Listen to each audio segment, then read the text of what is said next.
This page is the cover of Famimaga 64 magazine, dated July 26, 1996. The cover features artwork from the game Star Ocean, highlighted as a special bonus for the issue. Other featured games mentioned include Energy Breaker, SimCity Junior, Earthlight, Lunar Strike, Renas 2, Spriggan Powered, and a strategy guide for Furai no Shiren GB, Mystery Dungeon Shiren the Wanderer GB, along with Super Mario 64, Pilotwings 64, and Wave Race 64.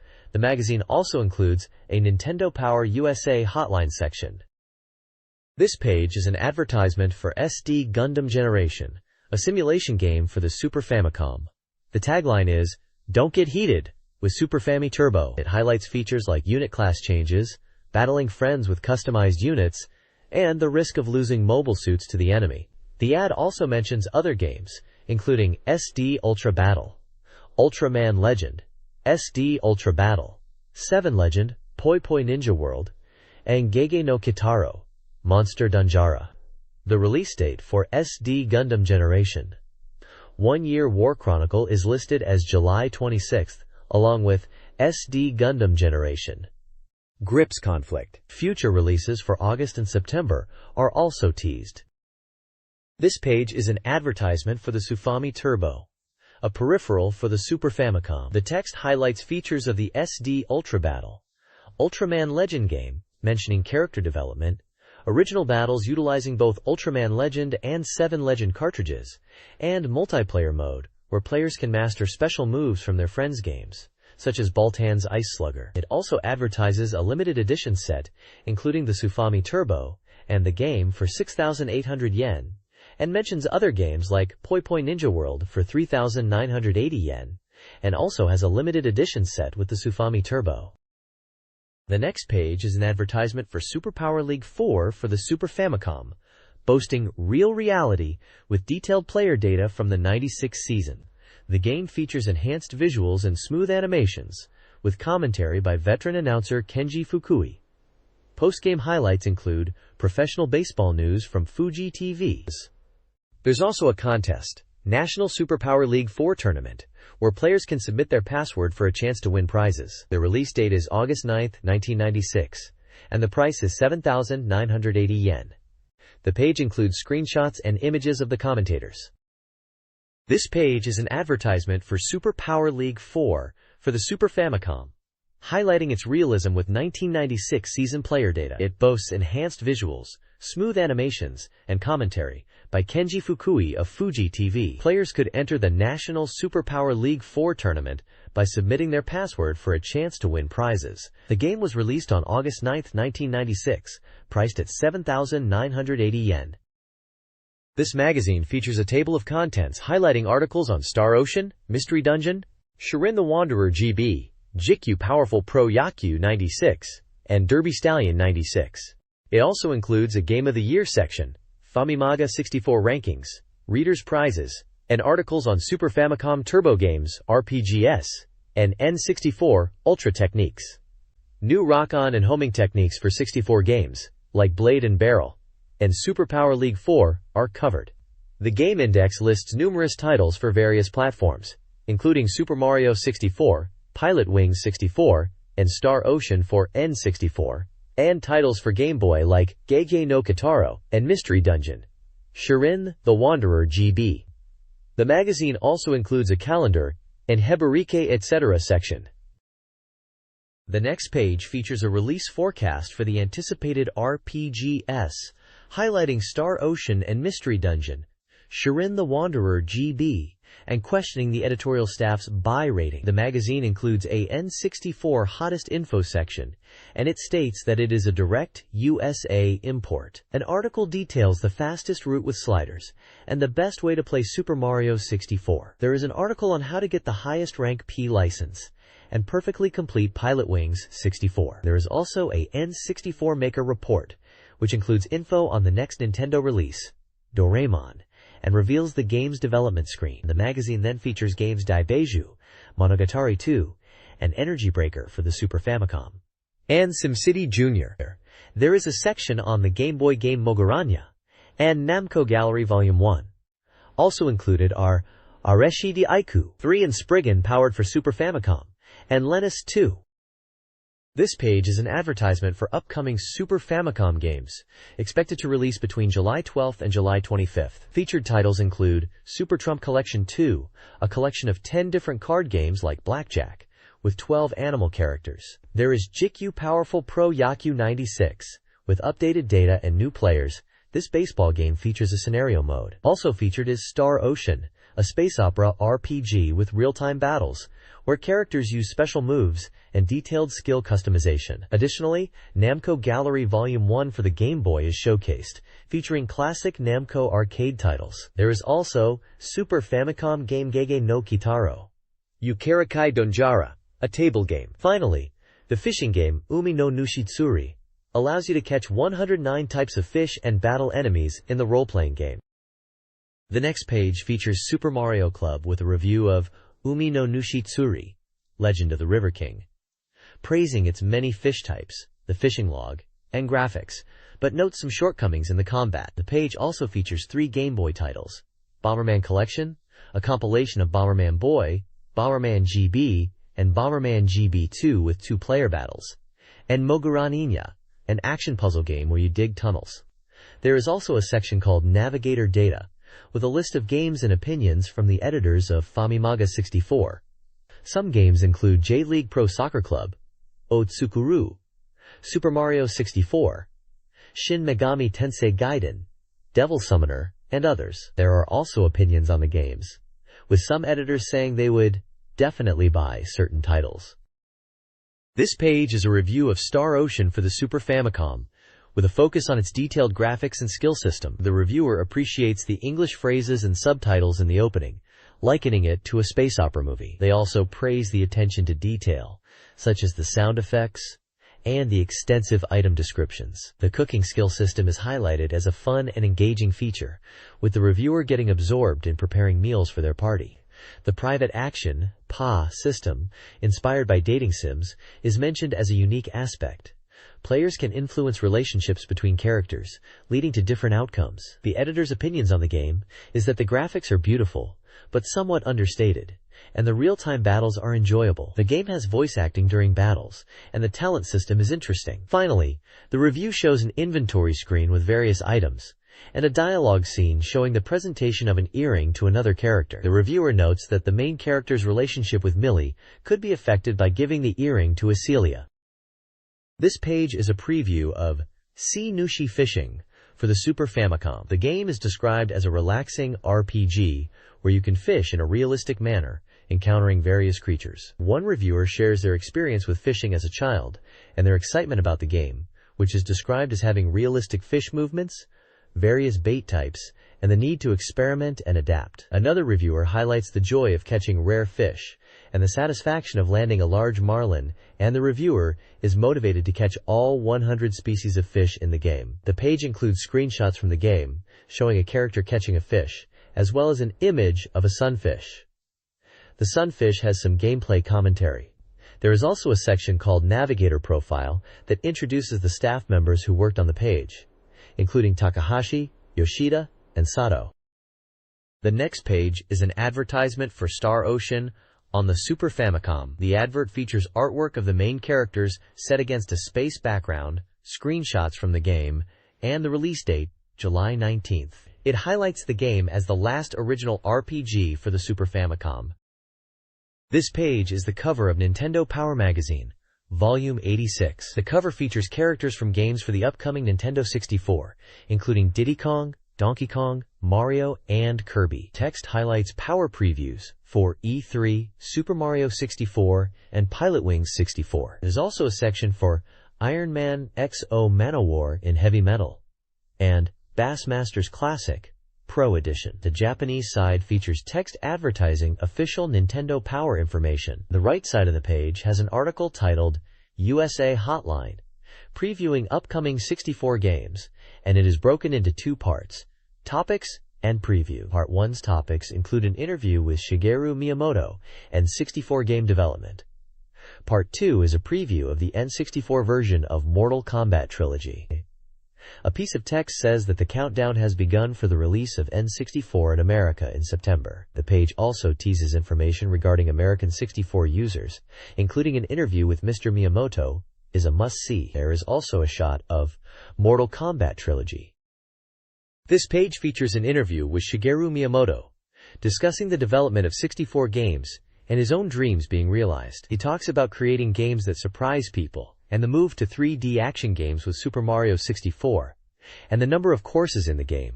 The page shows a list of 64 games set to be released in America, highlighting that there are only a few games released in Japan so far, but there are many more games announced in America. The list includes games from Nintendo and other companies, such as Killer Instinct 64, Doom 64, Mortal Kombat Trilogy, and FIFA Soccer. The next page focuses on USA Hotline, providing updates on third-party N64 game development in America, riding the wave of excitement from E3. It highlights impressive lineups from companies like Williams. In addition to previously announced titles, they're also working on Robotron X. The page previews GameTech's Robotech game, which has seen development delays, but is now progressing. The game centers on a space expedition, with the player taking on missions against invading aliens. A key feature is the shifting perspective that allows the player to view the pilot's expressions. The gameplay involves base defense and making strategic decisions. Acclaim's Turok, Time Warp World, is also featured, praising the smooth graphics and expansive levels. The game utilizes the 3D stick for unique aiming mechanics, such as pulling back and releasing arrows. Kemco, America's Top Gear Rally, is previewed through a demo video, highlighting the detailed graphics of the cars and environments, including deserts and tunnels. This page features an exclusive preview of Mortal Kombat Trilogy for the N64. The game boasts all the characters from the Mortal Kombat series, battling for the championship. The N64 version promises to be the definitive edition, with improved graphics and new animations. It highlights that the team, comprised of just 5 members, aim to create a refined version of Mortal Kombat. It will include new backgrounds, animations, and even destructible environments. Players can also fly between different background areas, adding a new dimension to the gameplay. It's also mentioned there will be a new tournament system, and mentions the 8 Mega Sound Chip. The page also specifically mentions favorite characters, such as Baraka and the sinister Shifiva. The next page continues the Mortal Kombat Trilogy preview for the Nintendo 64. It discusses the 29 playable characters that have been added to the game, along with 3 hidden characters, with the text hyping up their shocking appearance. There are screenshots of in-game action, and the characters Cabal and Melina are highlighted. The text describes the new aggressive mode, super power meter, and combo system, along with new fatalities with the N64's graphics. A select combat zone screenshot is shown, displaying many of the characters and locations, with a list of characters down the side including Kano, Sonya, Jax, Nightwolf, Striker, Sindel, Sector, Cyrax, Kung Lao, Cabal, Shiva, Shang Tsung, Liu Kang, Smoke, Kitana, Jade, Milena, Scorpion, Reptile, and Ermac. Characters such as Sub-Zero, Human Smoke, Noob Saibu, Raiden, Baraka, Rain, Johnny Cage, Motaro, and Shao Kahn are also listed. This page is an advertisement for Super Mario 64, suggesting a guide for players who are stuck in the game. Bowser says that he will give advice to players who can't get their power stars back. It shows screenshots of the game, including Bob-omb Battlefield, and gives tips on how to find hidden stars. The next page details the conditions and difficulty for obtaining all 61 power stars in Super Mario 64. It lists each course and the specific requirements to unlock each star, rated by difficulty from 1 to 5. For example, in Course 5, Search for the Secret of the Mansion, 1 star requires defeating all the boos in Merry-Go-Round, and another requires collecting 8 red coins.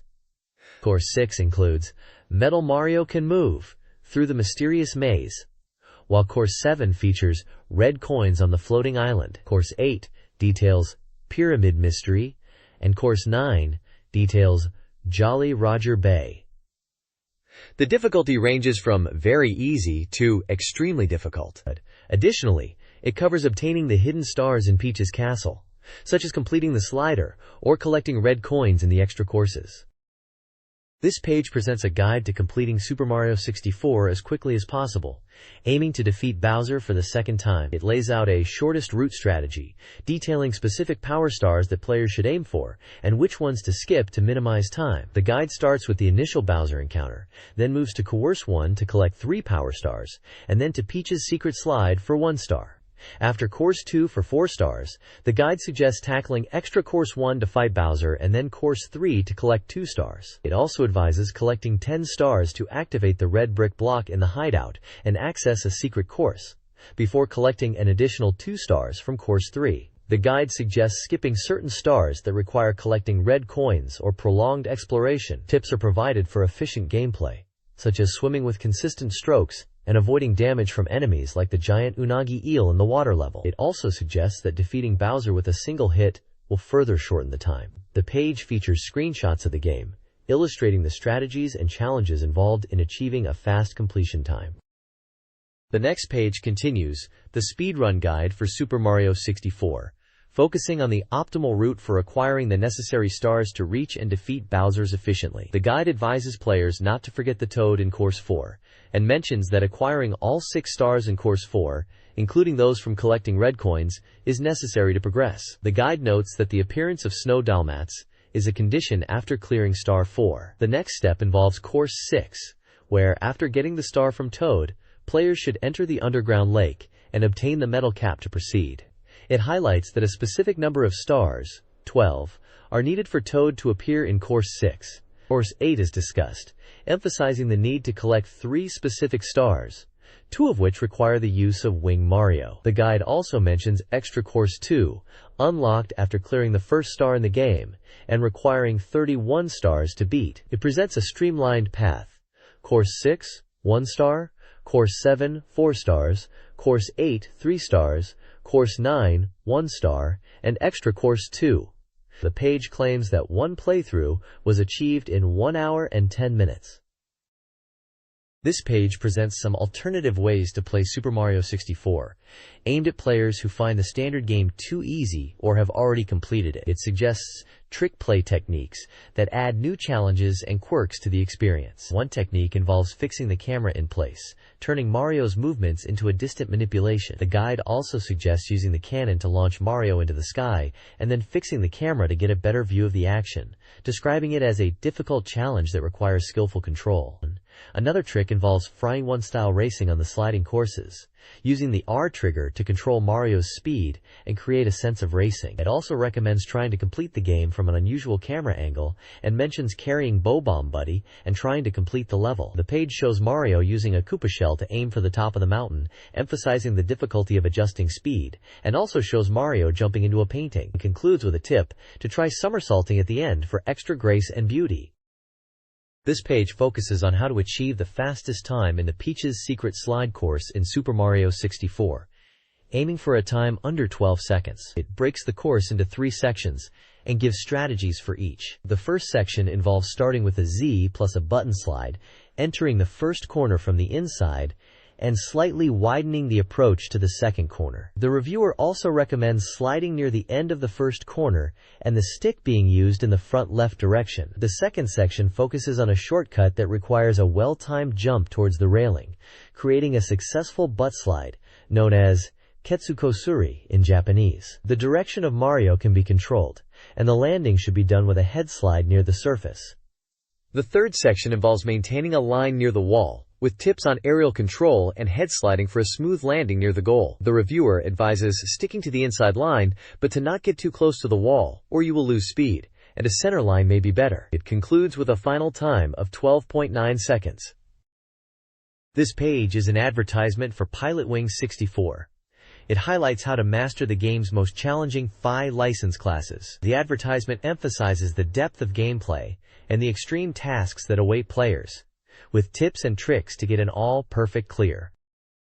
The next page is a guide to achieving perfect scores in Pilotwings 64, focusing on the Pi license class. It describes the warp feature that allows instant travel across the game's large levels, and highlights the Birdman game, where players fly through the sky as Birdman to earn badges. The guide also touches on extra games and how to unlock them by achieving silver badges or higher. The goal is to reach all perfect status, which is described as venturing into the realm of the gods, as well as the landing locations for each of the locations mentioned, such as Crescent Island, Holiday Island, Little States, and Everfrost Island.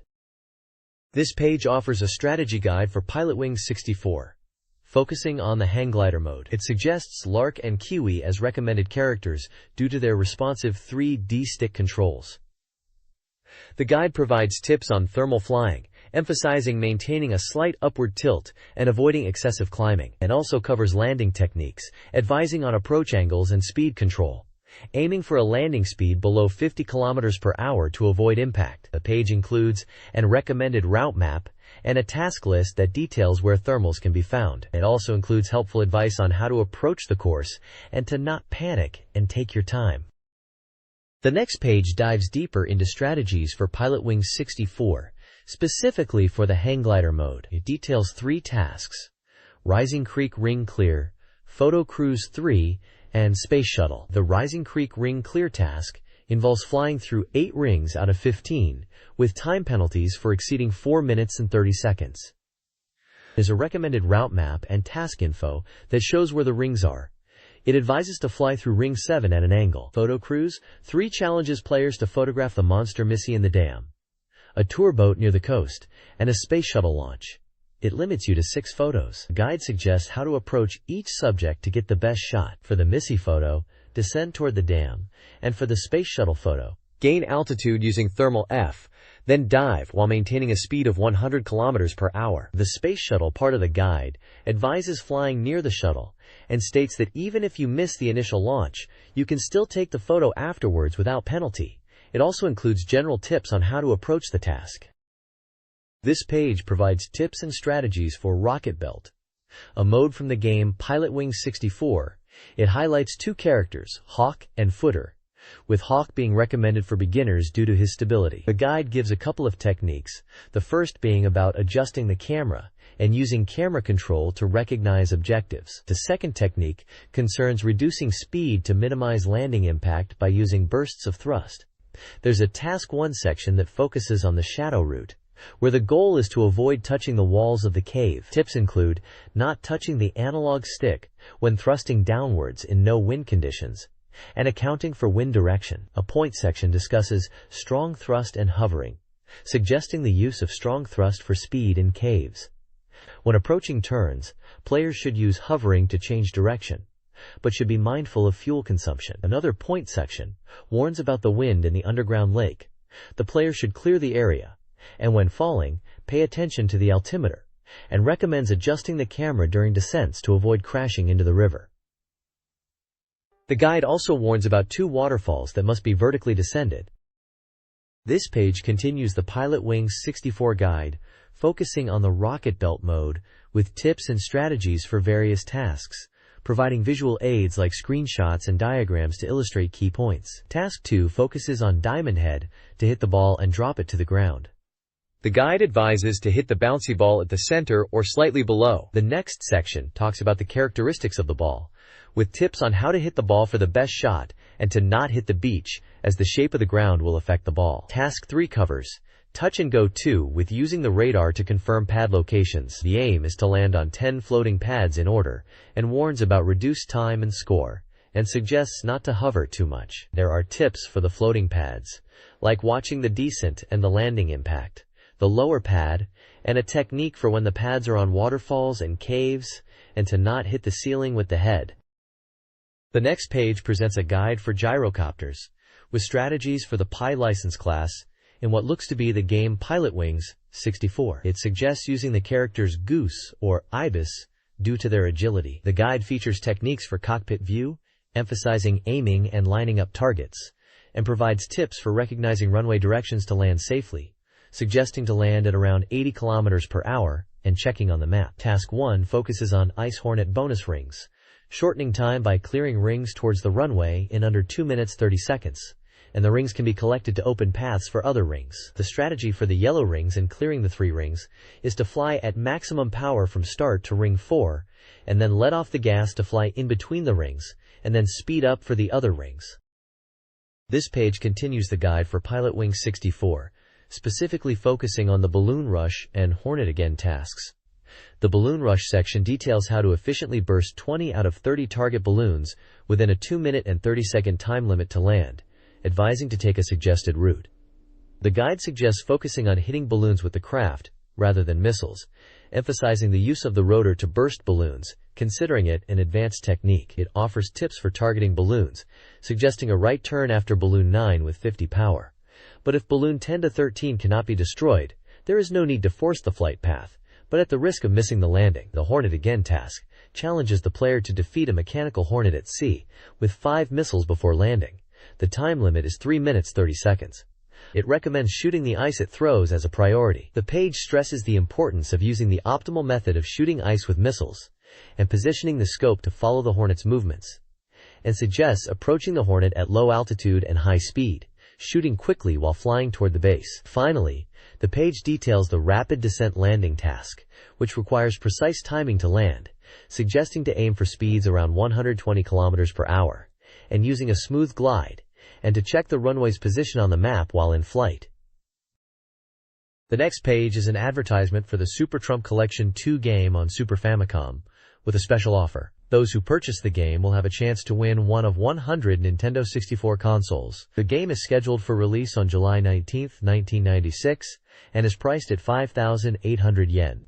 The advertisement includes images of the game's interface, featuring various casino-style games such as slots and poker. The contest runs from July 19th to the end of August. Other prizes include 5,000 yen worth of Universal Studios, Japan tickets, 10 kilograms of koshihikari rice from Minami-Onuma, Niigata Prefecture, and a telephone card featuring voice actress Tomo Sakurai. To apply, send 2 copies of the folded back of the Super Trump Collection 2 box, SHVCAQKJJPN, with your desired prize, postal code, address, name, age, and occupation to the bottom-up campaign office in Shinjuku. This page is titled N64 Users Maker Direct Information Corner. This section starts by introducing the latest N64 news. It focuses on 3 companies, Nintendo, Epoch, and Hudson, and highlights 3 highly anticipated titles from Nintendo. The games mentioned are Wave Race 64, stated to be summer release title, Star Fox 64, slated for release within 1996, and Super Mario Kart R. Wave Race 64 is described as featuring a unique water surface sensation. Star Fox 64 is near completion, but balance adjustments are being made. Super Mario Kart R is positioned as a killer title for the end-of-year Christmas sale season.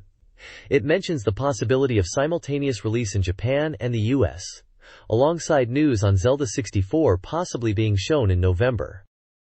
The next page showcases Epoch's upcoming Doraemon game, tentatively titled Doraemon. It features 3D polygon graphics and includes familiar characters like Nobita and Shizuka. The game is described as a 3D action-adventure title, with support for up to 4 players. Players can use Doraemon's gadgets to overcome obstacles and defeat enemies. Characters such as Doraemon, Nobita, Shizuka, Guyan, and Tsuneo each have unique characteristics. The page also questions what kind of gadgets will be available in the game and how they will be used. The lower section of the page shows the life gauge and item selection. This page is a report from Hudson Soft, with a focus on their upcoming Nintendo 64 game, Bomberman 64. The page details the game's story, which involves Doraemon characters and an adventure that leads to a showdown with a resurgent Demon King. The story begins with Nobita and Doraemon observing a solar eclipse when a princess from the fairy world appears, seeking help to stop the Demon King. The game starts with Doraemon's inventory already stolen, and the gameplay revolves around retrieving his items and utilizing them. Hudson is also working on titles like Super Power League 64, a baseball game, and another Bomberman title, Super Bomberman 64. The page mentions the Bomb Picnic 96 event, where various Bomberman games will be available to play. It also notes that details about the N64 version of Super Bomberman are still being kept secret. The page shows Shizuka swimming underwater.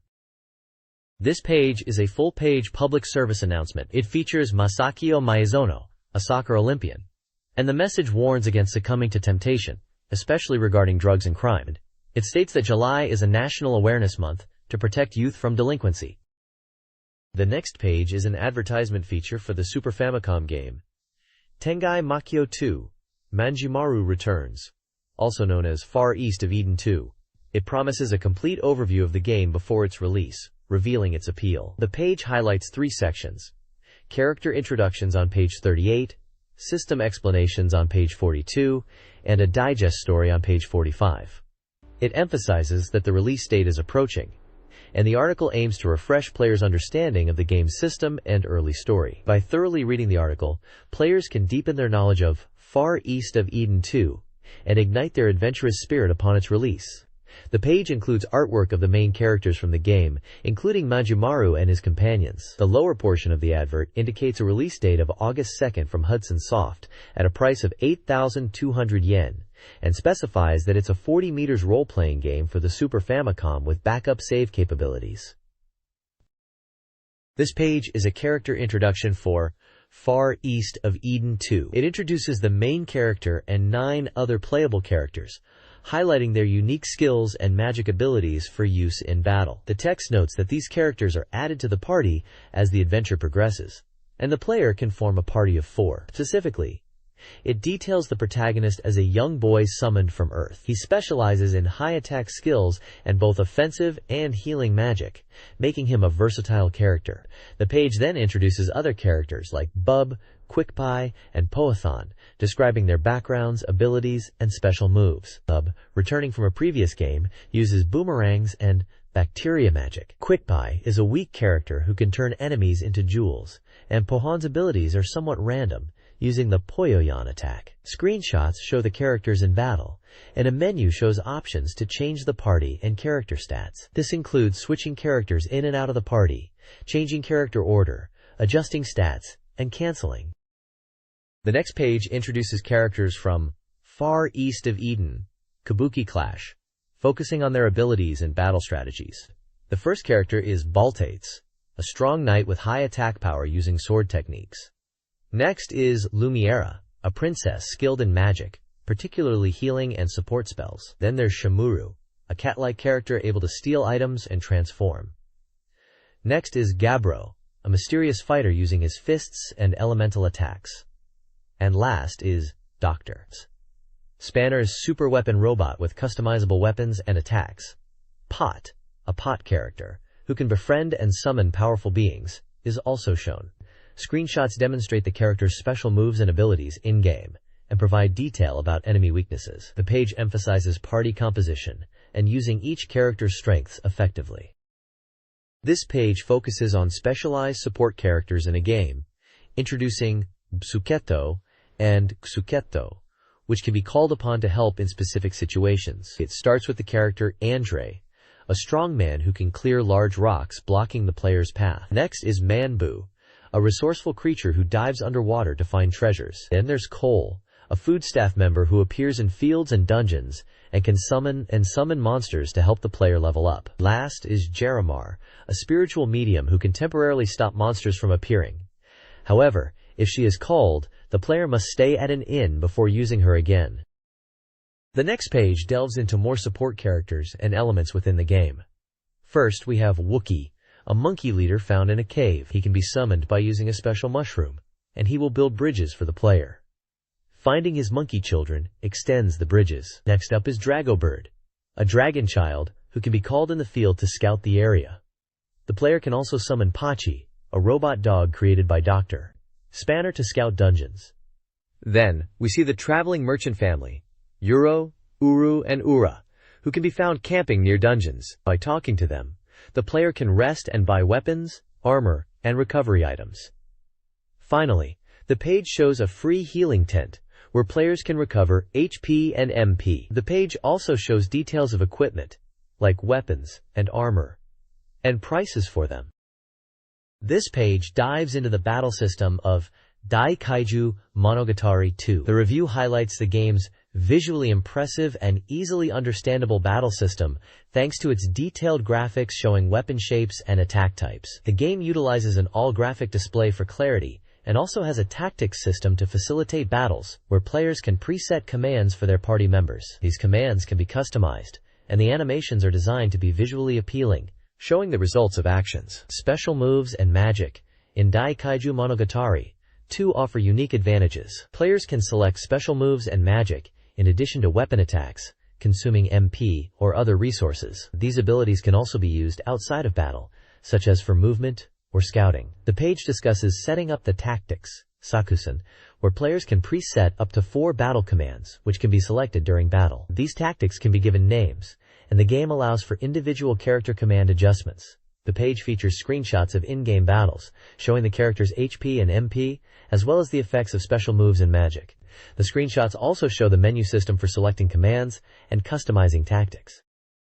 This page features the personal life game PLG system used in Daikaiju Monogatari 2, where time flows in the game just like in real life, thanks to a special chip. The page introduces events that utilize this system. In-game events include visiting the Time House, where you can talk to the gatekeeper who sends messages at specific times, potentially triggering special effects. There is also a bulletin board to send custom messages that can be delivered at desired times, regardless of the save file. You can also meet the timekeeper, who sends one of 5 messages: victory, magic, love, miracle, and gold. If you enter your birthday, there may be celebrations. The page also highlights the Soul of Daituzoku, which gives hints about locations to carve time.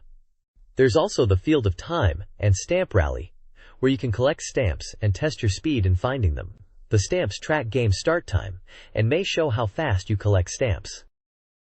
This page focuses on the My Town system in a game, likely Daikaiju Monogatari 2, where you develop a town as its mayor by using gems to construct various buildings. The system lets you build structures, such as a bar, sculpture park, landscaping shop, and your own home. Each building requires specific gems to construct, affecting the town's development. The page lists and shows the different building types and the gems required to build them, such as a bar, sculpture park, landscaping shop, and your own home. Also shown are the Animal Plaza, the Information Shop, Fighting Arena, and Stamp Shop.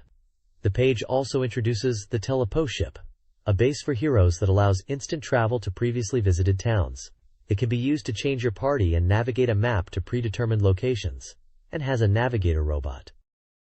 The next page is a digest story for Daikaiju Monogatari 2, focusing on the quest to reach the land Gian, with Lumiera, who is trapped in a sleeping state in the castle. The story begins with the Beast Trio's journey. The trio consists of Bub, Kupi, and Pokan. Lumiera, summoned to Sheldrad, is rescued by the protagonist and taken to Grangalam Castle. However, Megaloking attacks, putting Lumiera in danger. The protagonist meets Bub. Megaloking continues to torment Lumiera, causing her to sleep. To save her, the protagonist and Bub head towards Megaloking. On the way, they meet Baltes. The goal is to defeat Megaloking and save Princess Lumiera. The page mentions Dragon Knight Luca.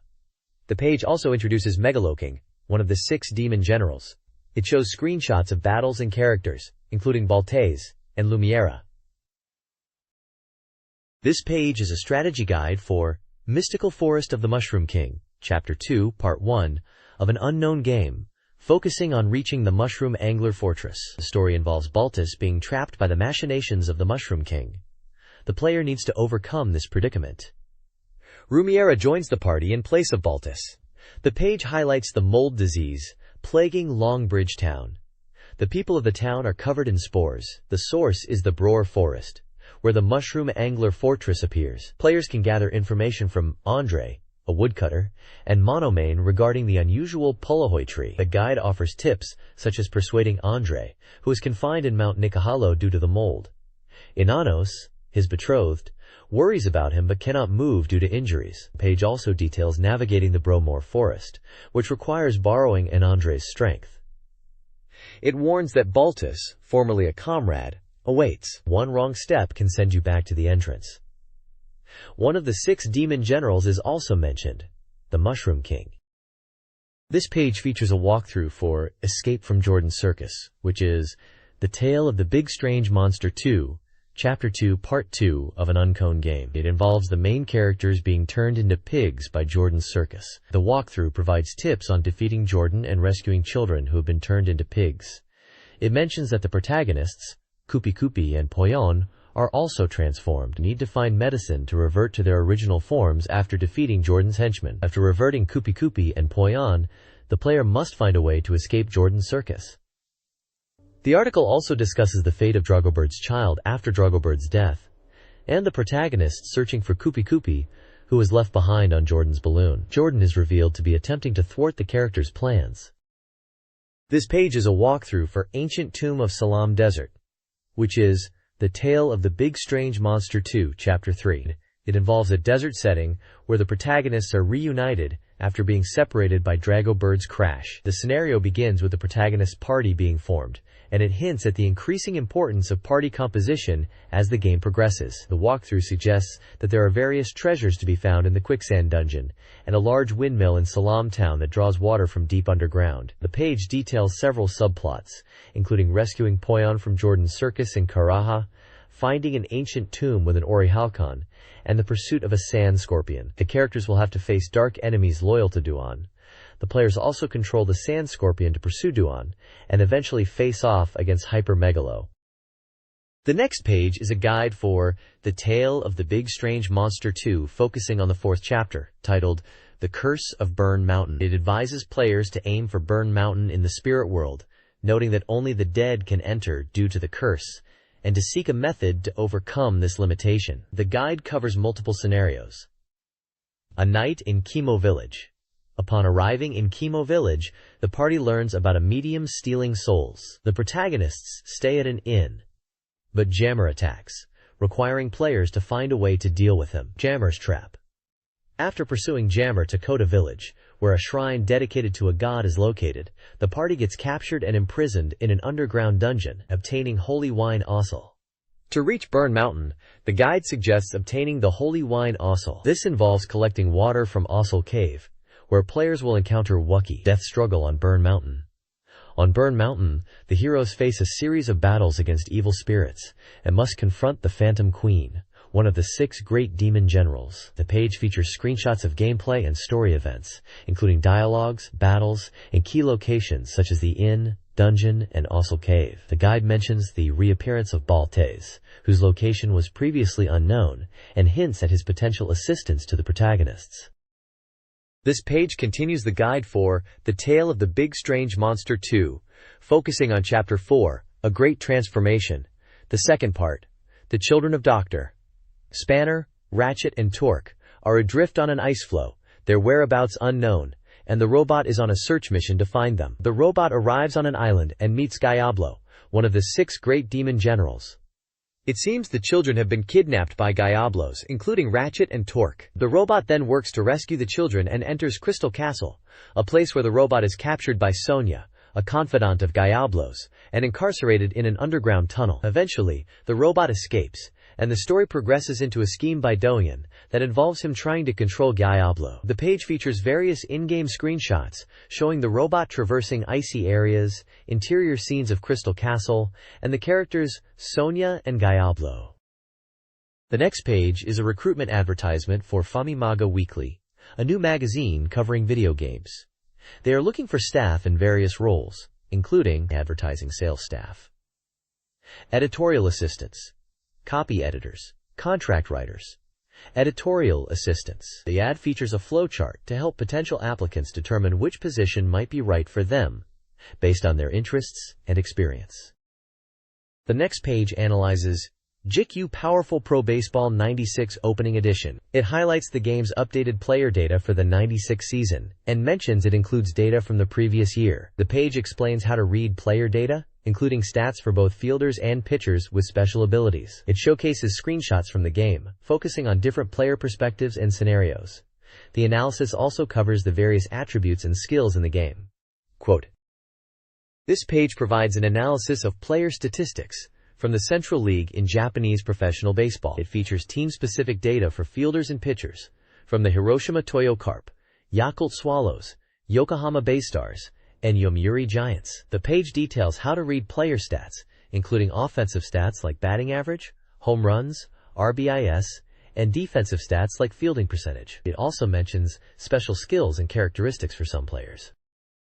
The next page continues with baseball player statistics, focusing on the Central League's Hanshin Tigers and the Chunichi Dragons, and the Pacific League's Chiba Latte Marines and Oryx Blue Wave. The stats cover offensive and defensive performance, along with special skills and characteristics of the players. There's an additional section for pitcher data, including stats like ERA, strikeout ratio, and specialized pitches. The next page features baseball player statistics, focusing on teams in the Pacific League: Nippon Ham Fighters, Seibu Lions, Kintetsu Buffaloes, and Fukuoka Daiei Hawks. The stats cover offensive and defensive performance, along with special skills.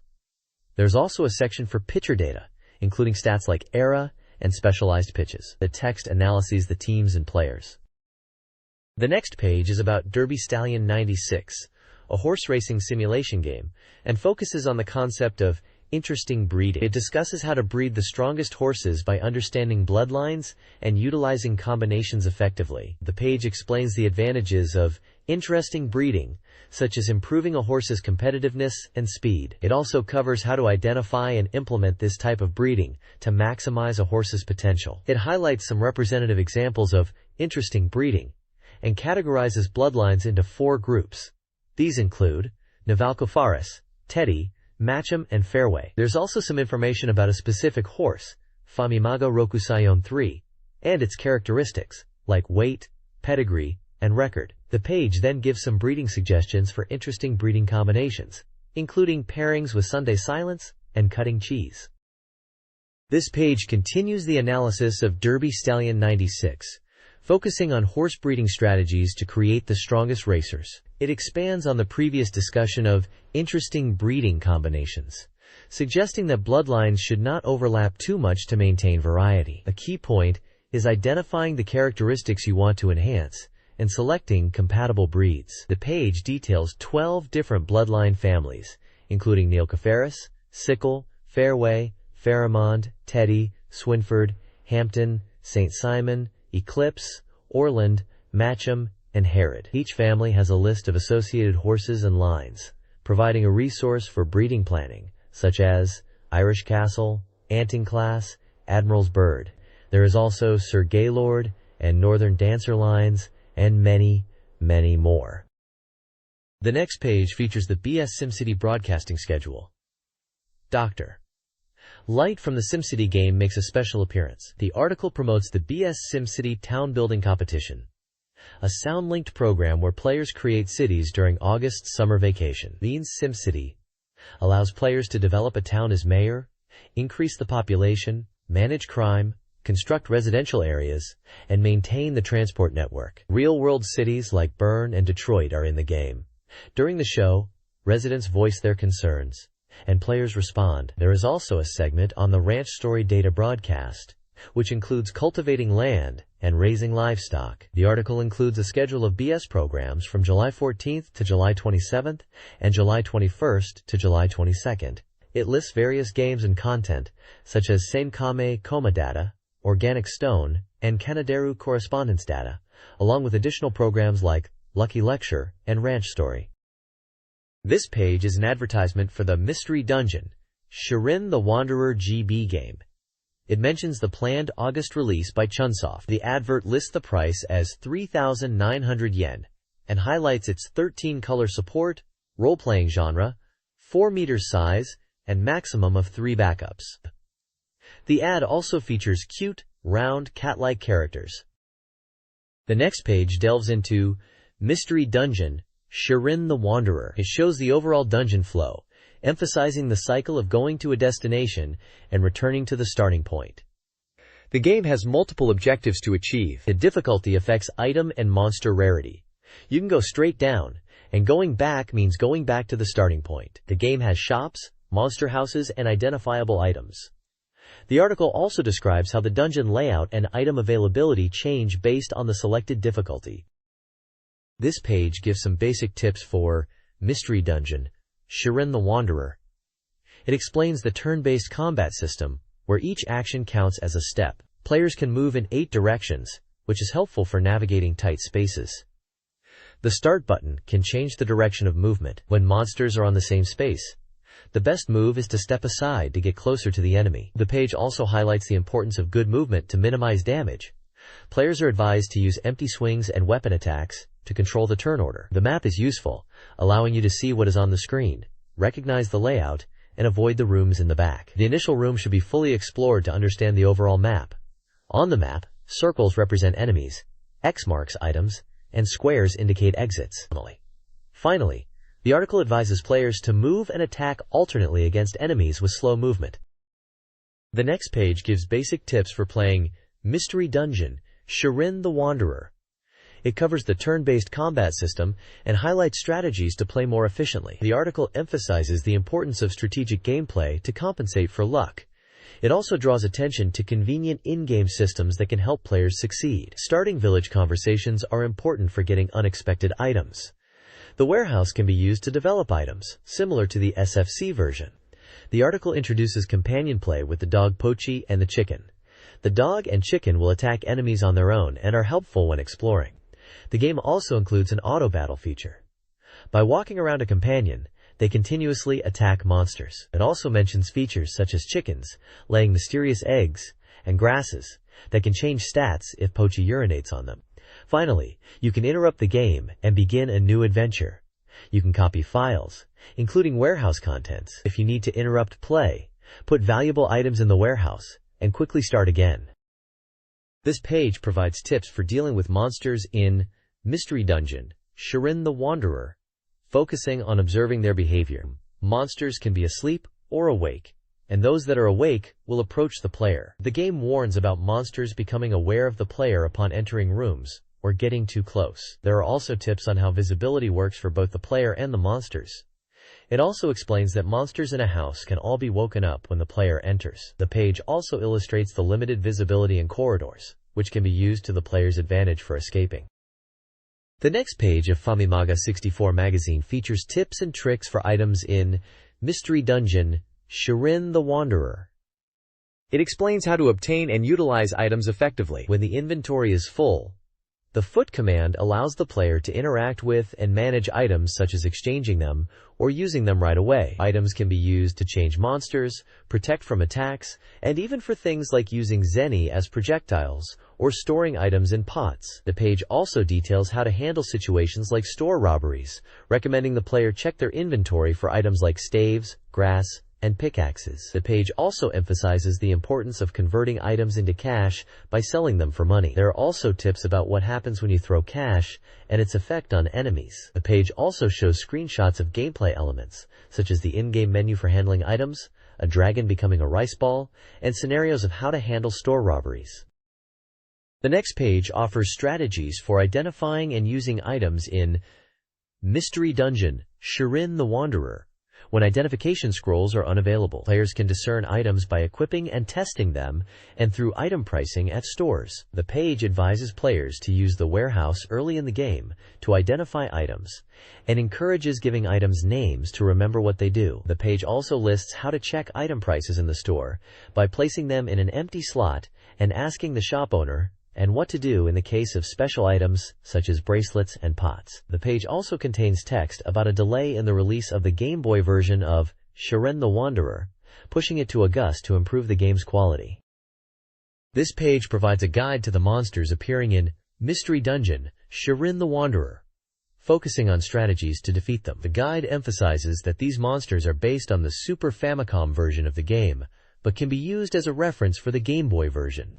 The page lists various monsters, including the Iron Head, Healing Rabbit, Ether Devil, Obake Radish, Oyaji Tank, Umbrella Tanuki, Speeding Boar, Gamara, and Stealing Monkey. Each monster entry includes stats like HP, Express, MV, and notes whether they use special attacks or drop items. Strategies for each monster are provided, such as noting the Iron Head's high attack but low defense, prioritizing the Healing Rabbit, and the Ether Devil can be revealed with herbs. The Gamara steals money and warps away, dropping its stolen goods if defeated before or after the theft.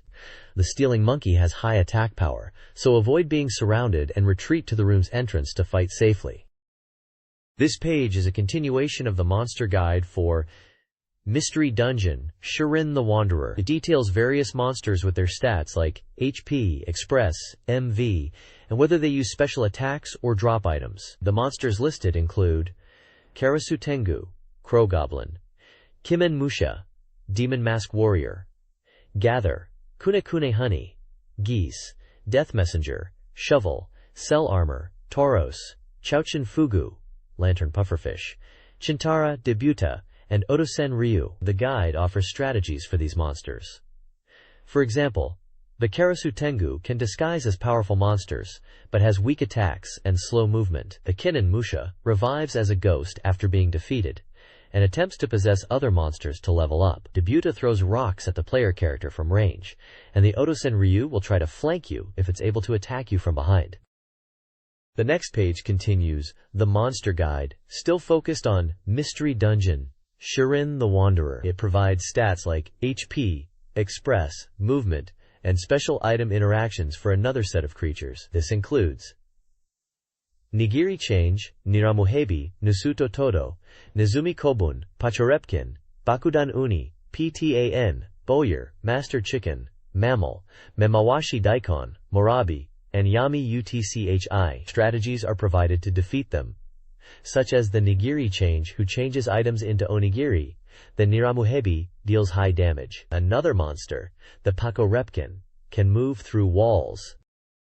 The next page presents item data for Mystery Dungeon, Shirin the Wanderer, including weapons, shields, and staves. For weapons, it lists items like the Katana, Club, Enlightenment Sickle, Climbing Claw, Dagger, Dragon Killer, Drainbuster, Longsword, One-Eyed Killer, and Bewitching Sickle with their prices, +1 value and power. It notes their special effects, such as the Dragon Killer, dealing increased damage to dragon-type monsters. For shields, it details items like the Landslide Naval Shield, Todo Shield, Bronze Armor Shield, Disposable Shield, Iron Armor Shield, Dragon Shield, Leather Armor Shield, 100 Demon Shield, and Appraisal Shield. Also listed are the prices, +1 value and strength. The Dragon Shield halves fire damage. Staves also appear, including the Pain-Sharing Staff, Temporary Staff, Binding Staff, Teleportation Staff, Sealing Staff, Knockback Staff, and Substitute Staff. This page continues with item data for Mystery Dungeon, Shirin the Wanderer. It details Tsubo, pots, and arrows. The pots listed include Synthesis, Identification, Back, Warehouse, To-Do, Change, Preservation, and Postponement, along with their prices and special effects. For example, Synthesis pots can combine weapons, shields, and staves. Identification pots reveal the true name of items, and warehouse pots teleport items to the village warehouse. Next are arrow types: wood, silver, and iron, along with their attack power. Silver arrows pierce through anything, and iron arrows are strong, but should be reserved for powerful enemies. It then details bracklets, including the far-throwing, critical hit, recovery, anti-confusion, happiness, clairvoyance, and bargaining bracklets. Happiness bracelets slowly increase experience, and bargaining bracelets allow you to haggle in shops. Finally, it lists scrolls such as Light, Great Room, Speechless, Trouble, and Chaos, along with their prices and effects. The Chaos Scroll confuses monsters in the room, while Genocide Scroll eliminates all monsters of one type in the dungeon. This page lists additional item data for a game, likely Mystery Dungeon, Shirin the Wanderer. Continuing from the previous page, it covers scrolls, herbs, and food items, detailing their names, prices, and special effects. Scrolls include Identification, True Sky, Earth's Blessing, Heaven's Blessing, Sleep, and Power Up, plus a final scroll that returns the player to the starting village. Herb types include Stomach Expansion, Life, Elder, Confusion, Happiness, Sleep, and Swiftness herbs. There is also the High Jump, Power, Angel, Poison, Dragon, Revival, Invincible, and Eye Drops herbs. Dragon herb shoots a powerful flame, and Revival herb revives you once. Finally, food items include Large Rice Ball, Giant Rice Ball, Rotten Rice Ball, and Egg. Large rice balls restore 100% fullness, while rotten rice balls decrease health and stats, but can sometimes have positive effects. The next page presents hints and tips for the phase problems section of a game. It provides hints on how to solve various puzzles within the game, specifically for levels 1 through 10. The page features snippets of gameplay, providing visual clues, offering strategic advice on using items such as scrolls and staves. It is described as more enhanced than the SNES version, urging the player to utilize the hints provided. The hints cover a range of scenarios, such as revealing traps, strategic use of staves to navigate safely, using items across water, moving enemies, and how to take advantage of monster behaviors in certain situations. The next page continues with hints and tips for phase problems, providing solutions for puzzles numbered 11 through 20. Puzzle 18 focuses on using alarm traps and the temporary staff to escape. Puzzle 19 highlights the strategy of throwing genocide scrolls, which can eliminate enemy types, especially when combined with the far-throwing bracelet. Puzzle 20 offers advice on using the trouble scrolls to inflict status effects to monsters. Other advice includes using the Totus pot to obtain items, preparing equipment, and stopping movement at water edges. Also included are monster behaviors for the player to take advantage of. This page is an instruction sheet for Mystery Dungeon, Shirin the Wanderer GB2, The Demon Castle of the Moonshadow. It details the controls for the Game Boy Pocket, explaining the functions of the DPAD, a button, B button, start, and select buttons within the dungeon environment. DPAD moves the character, shifts the cursor up and down in windows, and switches pages left and right. DPAD plus start moves diagonally. DPAD plus B speeds up movement, exchanges position with specific characters. Select displays the entire map. Select plus A shoots arrows. A attacks and initiates conversations, confirms selections in windows. B opens windows. Cancel select page also notes that the game screen on the Game Boy Pocket is a composite image, and that the sheet can be detached from the magazine and enjoyed. There is a screenshot from the game, along with the message, Shirin gave Moribi 8 points of damage. It also mentions Famimaga 64, July 26th issue, in reference to the original magazine. The next page features the Famimaga 64 Reader's Request Top 30 chart, showcasing the most anticipated games based on reader surveys. Dragon Quest II for the Super Famicom leads, followed by Super Mario Kart R, provisional title, for the Nintendo 64, and JIKU Powerful Pro Yakyu 96 for Super Famicom. The chart includes release dates, prices, and point totals for each game. Dragon Quest II has significantly increased its score, solidifying its top position. Super Mario Kart R has risen to second place. This page shows game reviews from Famimaga readers, featuring 6 titles across N64, SFC, and Game Boy. First up is Saikyu Habu Shogi for the N64, a shogi game featuring Habu Yoshiharu. Readers gave it an overall score of 19.92 out of 25, praising its originality, but noting its difficulty. Next is Super Mario 64 for the N64, receiving a high score of 25.96. Reviewers loved its gameplay and addictive nature, mentioning the 3D stick takes some getting used to, but is worth it. Best Shot Pro Golf for the SFC received a score of 19.92. Reviewers felt the game lacked depth and wanted more in-depth training. Pilot Wings 64 for the N64 scored 21.70. Readers appreciated the precise flight simulation but found it difficult and stressful. Arabian Nights for the SFC, a role-playing game with a score of 19.82. Reviewers criticized the character size and field balance. Lastly, Bass Fishing Tatsujin Hicho for the Game Boy scored 19.76. It was complimented for its database of fishing spots and lure recommendations. The next page is titled Famimaga Ranking Box and features readers' reviews of various games. One reader enjoyed the sound novel Tsukuru for its ability to create custom stories, but found the user interface clunky. They praised the BGM and graphics, but wished the kanji input was easier. Another reader echoed the sentiment, finding the text input tedious. Other comments praised the game's potential, with one reader creating murder mystery scenarios. Several specific games are mentioned. One reviewer liked the idea of making games like Otogiriso and Kamaitachi no Yoru. Another recommended RPG Tsukuru 2 and Ongaku Tsukuru Kanaderu. Readers shared their experiences with sound novel Tsukuru, praising its creative possibilities. One reader found the game's default graphics too generic and hoped for more diverse options. Another reader mentioned the difficulty of creating engaging scenarios. The game mentions sound novel Tsukuru L, with a character artwork example and text that promotes rich BGM and text entry, with the phrase, "The text entry is a little..." This page features a continuation of reader reviews for games, focusing on sound novel Tsukuru and J-League 96 Dream Stadium. One reviewer appreciates the depth of the dark half characters, especially Mao Rukyu, highlighting Enix's philosophical approach. They also praise the music and graphics. Another reviewer provides feedback on J-League 96 Dream Stadium, praising the smooth player animations and training modes. However, they note issues with passing and shooting accuracy. Another player liked the smooth player movement and goal celebrations. Some wish the passing was better.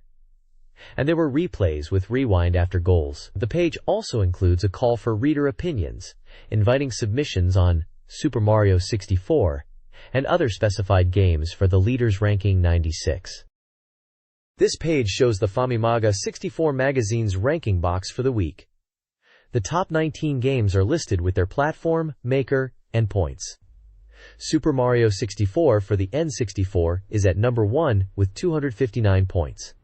Other featured games include Pilot Wings 64, Pocket Monsters, Pokémon, Fire Emblem, Genealogy of the Holy War, Super Bomberman 4, Super Mario RPG, Parlor, Mini, Saikyo Habu Shogi, and Super Donkey Kong 2. The article mentions that Super Mario 64 is selling exceptionally well. Pilot Wings 64 holds second place, but with considerably fewer points. There's a note that new software releases are lacking in energy, but Fire Emblem is doing the best of the bunch. Also, it's mentioned the Pokémon continues to perform well and maintains its position. The magazine is also looking for stores to partner with for sales ranking data. The next page is from Famimaga Journal and includes event and goods information related to Nikobon Pick 96 and software for creating Doraemon stories on PC. There are event schedules for the South Caravan and North Caravan with dates, locations, broadcasting stations, and venues. The page introduces a Doraemon character kit software that allows users to create their own Doraemon stories on Windows 95 PCs. The kit is priced at 3,800 yen, excluding tax. It includes a tool for creating original stories using Doraemon characters. Separately, users need Microsoft's 3D Movie Maker software. The page also advertises a Doraemon character kit mousepad as a present for 10 lucky winners. It also states that the latest CG and 3D Movie Maker action features allow for realistic movement. The next page in Famimaga Journal features a collection of CD, video, and book releases, alongside some goods up for grabs. On the CD front, we have the Super Mario 64 original soundtrack, Ritz Keep Your Chin Up by Katsumi Tanaka, Twinbee Paradise 3 Volume 2, The King of Fighters symphonic soundtracks, the Doraemon, Nobita's Genesis Diary, and the Popful Mail The Next Generation soundtrack. On the video side, there's Doraemon, Nobita's Genesis Diary, Kishin, Duji Zenki, and Ninku Ninjutsu Force Volume 7. The highlighted good is Game Boy Shampoo, Bomberman, a Game Boy-shaped shampoo bottle with a Bomberman theme where you can play with marbles. Here, there's a chance to win a Game Boy shampoo bottle, Strongest Habu Shogi telephone card, Subapon DX Yamashine plush toy, and a badge. Application details with the address are listed at the bottom of the page. The next page is a reader survey for Famimaga 64. It encourages readers to share their opinions to improve the magazine. There are 6 presents up for grabs: Energy Breaker, SimCity Junior, Earthlight Luna Strike, Spriggan Powered, Star Ocean, and Namco Gallery Volume 1 for the Game Boy. Readers are asked to fill out a form indicating their school or occupation, age, gender, and which magazines they read. The survey asks about preferences for game systems, types of articles, and what kind of content they'd like to see more or less of in the future. Readers can also rate recently played games, choosing from options like good or bad across categories such as character design and music.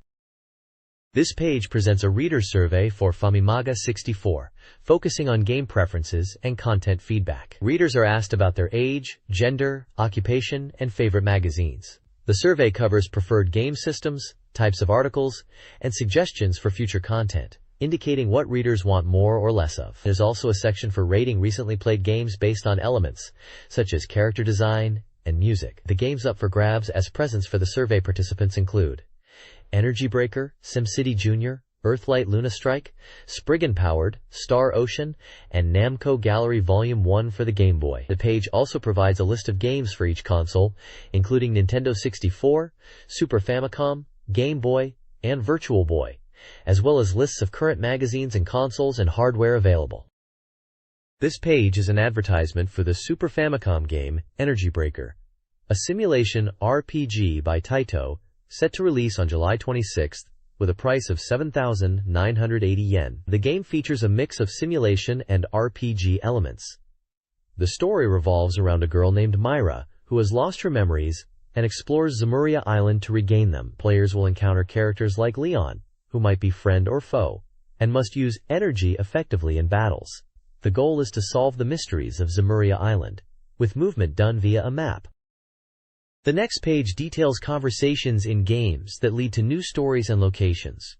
Talking to people in towns provides information that's essential for progressing the story.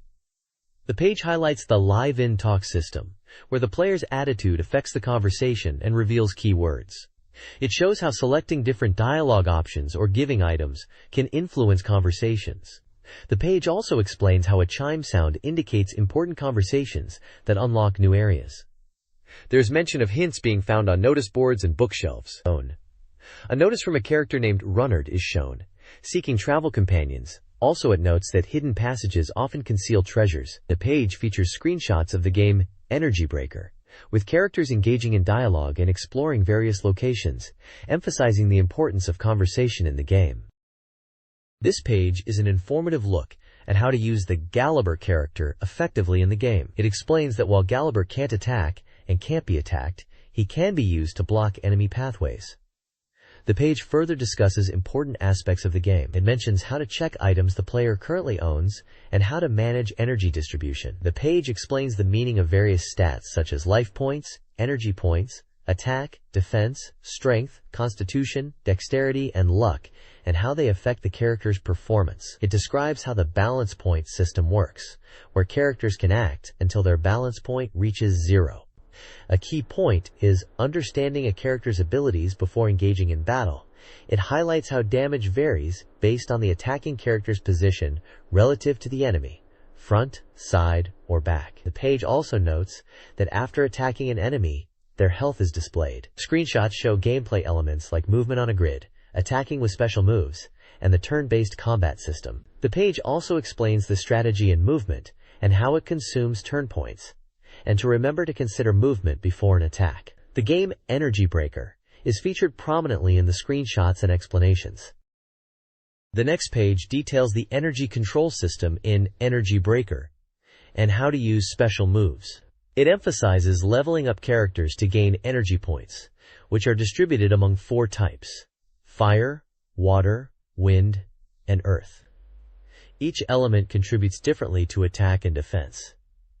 The 4 energy types consist of the positive yang and negative yin aspects, influencing character strengths. Strategically allocating these energies enhances character abilities and unlocks unique special moves. The game features a meter that indicates how to allocate the points in either a positive or negative way by either moving it up or down using the carry button. Balanced energy distribution is key to maximizing damage. The page further describes acquiring special techniques, tokushiwaza. These are found in treasure chests as secret manuals and require specific energy point allocations to learn. Powerful summons can be obtained by leveling up characters and finding special items during certain events. You can also balance the item by using colored stones that enhance energy limits. The page also gives a warning about using flashy attacks, which are level dependent and consume a lot of action points. This page introduces the main characters set to journey with you on Zemuria Island in the game Energy Breaker. It focuses on the protagonist Myra, who has amnesia and is on a quest to recover her memories. Myra wields a ribbon-like whip and uses it to attack enemies. She possesses both attack and healing skills, making her a versatile character. The page explains Myra's unique special moves, which require combinations of fire, water, wind, and earth elements, and also details the effects of each. LB restores LP to an ally, Omega Smash attacks an enemy, Light Scudder hits multiple enemies, and Windy Shoe raises an ally's dexterity. Also introduced is the genius scientist, Runnard, and his super robot friend, Gulliver, with some of the special moves Runnard can perform, such as Aqua Zone, which hits multiple enemies, Gull Missile, Little Sun, Stone Downer, and Hyper Medai. There are also screenshots of the in-game gameplay, and a quick point that in battle, that you can put these characters in to teams. This page introduces 3 more characters from Energy Breaker: Stair, Dorothy, and Leon. Stair is an immortal character, a result of experimentation. He has the unique ability to copy the skills of enemies he defeats. Dorothy, described as a naive girl, hops on enemies as her standard attack, but she is better suited to support with strong special attacks, combining fire, water, wind, and earth elements. Her abilities like LB heal an ally, and Tetrazone attacks multiple enemies, and more. Leon is a mysterious man who appears as both an ally and an enemy throughout the game. The next page showcases SimCity Junior for the Super Famicom. It focuses on its kid-friendly approach to city building. The game is said to be easier than previous entries, making it accessible to younger players. Screenshots highlight the cartoonish graphics, and it is mentioned that buildings are easily identifiable, like a ramen shop or a toy store. The player can even become a sim in their own city and influence the lives of the residents. The page mentions that it allows you to check your situation and also get people to live in the city. You can also set their favorite foods and the phrase, when they are happy. SimCity Junior was released on July 26th and cost 8,200 yen. This page features SimCity Junior for the Super Famicom, highlighting its 3 main modes. The original mode allows players to build a town from scratch, aiming for 4 tiers of awards. The scenario mode presents 7 preset scenarios with objectives like fighting fires. Paint mode is a creative mode with no restrictions, letting players build freely. The page also showcases several minigames available in the SFC version, including a driving contest, basketball free throws, a dolphin riding game, and a high dive minigame. The screenshots show various gameplay elements and the light-hearted tone of the game. The next page showcases Our Town, which can be freely created using various parts in SimCity Junior for the Super Famicom. The building components are categorized into 3 systems, and the player can build as they see fit, but it's important to balance the buildings. The page also highlights the types of places that Sim people live and work: houses and mansions, shops and offices, and public facilities. The house parts include a brick house, log house, mansion, English-style house, Victorian-style house, Southern-style house, haunted house, samurai house, a 2-family home, and a castle. Sim people live in these houses that increase in population, and you can see inside them by pressing the X button. Public facilities include a post office, hospital, bowling alley, game center, police station, school, movie theater, zoo, metal shop, pizza place, office building, and bank. These are essential for daily life, and the page shows Sim people enjoying their time there. The page highlights how to add aesthetic touches to the town using roads, objects, and various ground covers to make it more visually appealing. These include things like taco trees, rocket trees, dancer statues, sun statues, bicycle roads, regular roads, grass patches, and vegetable gardens. The bottom section reiterates the importance of maintaining balance in your town, and a graphic shows how too many residential or industrial buildings can throw off the balance. The next page is a tutorial on how to manage resources in SimCity Junior for the Super Famicom. It explains that instead of money, the game uses resources, and consuming resources is necessary when building. A graphic shows that a mansion requires 40 wood and 2,400 liters of water. Letting your town decay into ruins is a consequence of poor resource management. The page details how to read the resource screen, explaining how to deal with resource shortages by managing credits. Water, food, air, and garbage resources deplete over time, while wood is essential for construction and maintenance, highlighting the importance of credits. The page introduces several monster characters that affect resource management, including Smog, Garbage Demon, Pump Man, Hungry Boy, and Lumberjack Killer. These characters deplete resources such as air, garbage, water, food, and wood, respectively, and the player must manage them to maintain balance in the town. Disasters such as fires, earthquakes, and droughts can also occur, and the page cautions players to be prepared for them, noting that droughts are particularly troublesome because they deplete the crucial resource of water. The next page is an introduction to the action puzzle game Moguranya. The game involves navigating the main character, a mole, through interconnected underground and above-ground levels. The objective is to clear each level by moving black balls to designated exit points, using actions like pushing, pulling, and throwing. The page highlights two game modes, a quest mode, where you explore around 1,200 levels, and a versus mode for multiplayer battles. It also details 5 actions players will use, including digging holes and popping your head out, which are essential for solving puzzles, and moving black balls to the exits to complete stages. This page presents essential knowledge for clearing Moguranya. It covers how to handle black balls, recover health with strategically dropped cabbages, and find useful items within the game. The page emphasizes reading the Hint Old Man boards scattered throughout the levels, as they provide crucial tips and tricks. The article explains that black balls return to their starting position if dropped into a hole, a characteristic to keep in mind. Additionally, clearing a level allows free movement within it, enabling players to backtrack and rearrange black balls as needed. The page also details that cabbages replenish health when dropped into holes, while items like the map and compass aid in navigation. It stresses the importance of reading boss guides found on the Kanban boards to learn the strategies for defeating each unique boss. A screenshot depicts a battle with a kangaroo-like boss, advising players to lay thumbtacks down where it lands after jumping. This page is an advertisement for Namco Gallery Volume 1 for the Game Boy, a collection of Namco's classic arcade games. It features screenshots and information about the included titles, promoting the game's release on July 21st for 3,980 yen. The games highlighted are Battle City, Galaga, Mappy, and XXX. The page mentions a ranking system where players can earn bronze medals, silver cups, and gold trophies based on their performance, as well as a unique original mode exclusive to the Game Boy version. The text explains that Battle City is a shooter where you control a tank to protect your headquarters from enemies. There are also power-ups and item descriptions, as well as stage layouts for some of the games included in this collection. The next page features several classic Namco games. First up is Galaga, where players shoot down enemy formations. The game features challenging stages, and defeating certain bosses allows you to combine with them for a powered-up fighter. Next is Mappy, where you control the titular mouse character to collect items while avoiding cats.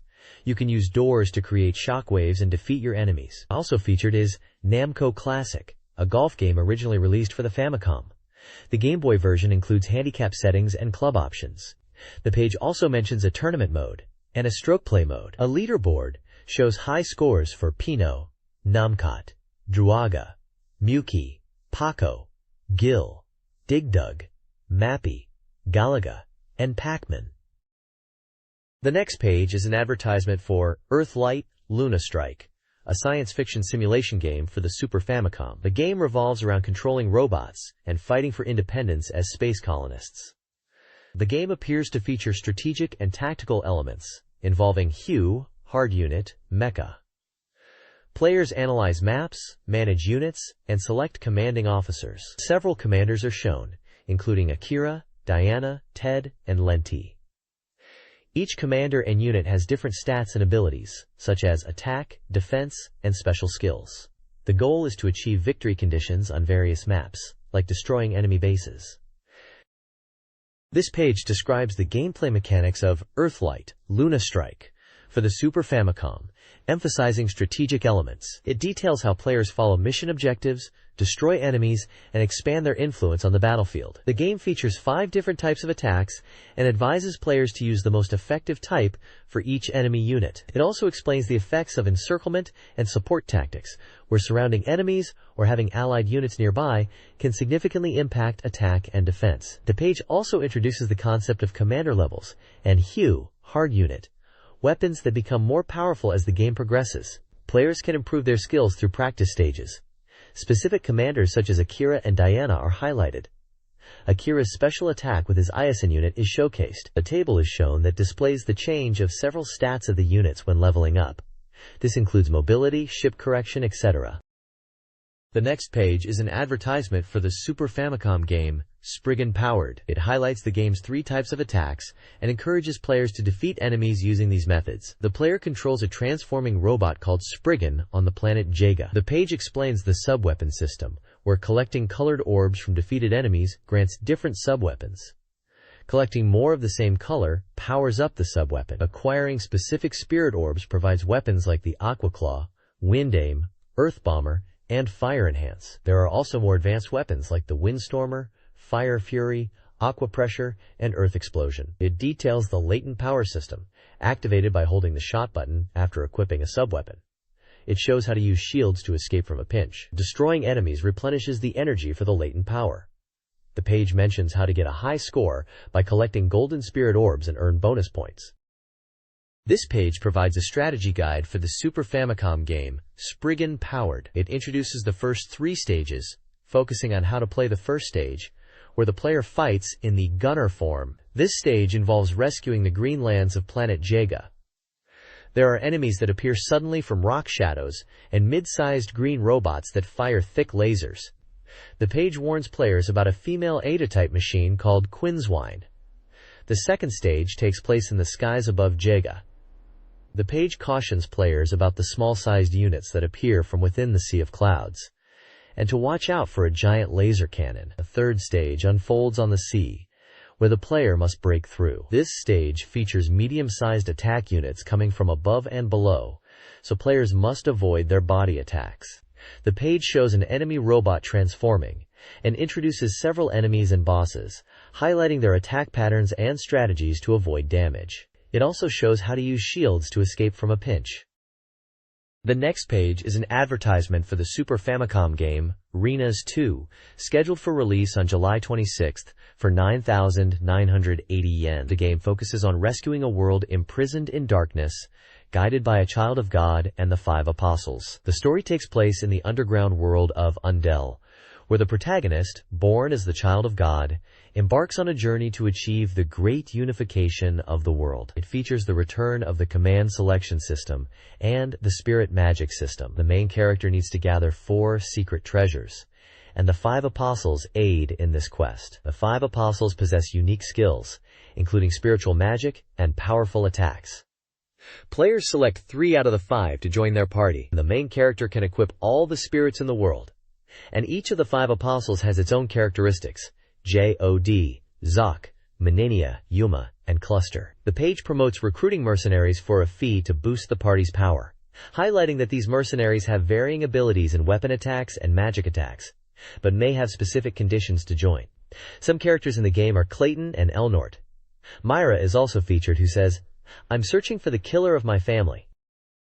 This page details the unique mechanics of the Renas 2 magic system. To effectively use spells, players must equip spirits, which can be single entities or combinations, impacting the magic. Combining spirits allows for creating different spells, with the main character being able to combine up to 4 spirits from 8 types. The game uses the directional pad for command selection, a departure from previous RPGs. It explains how enemy spirits can be captured and combined, and also notes the importance of spirit compatibility for maximum damage output. The page shows the spirit exchange, which is used to change the spirits used. It also shows some level 1 and level 3 magic, and how to equip different party members, and the benefits of equipping spirits of the same time as your enemy for benefits. Lastly, the page mentions when shopping, you can talk with the A button and select items with the D-P-A-D.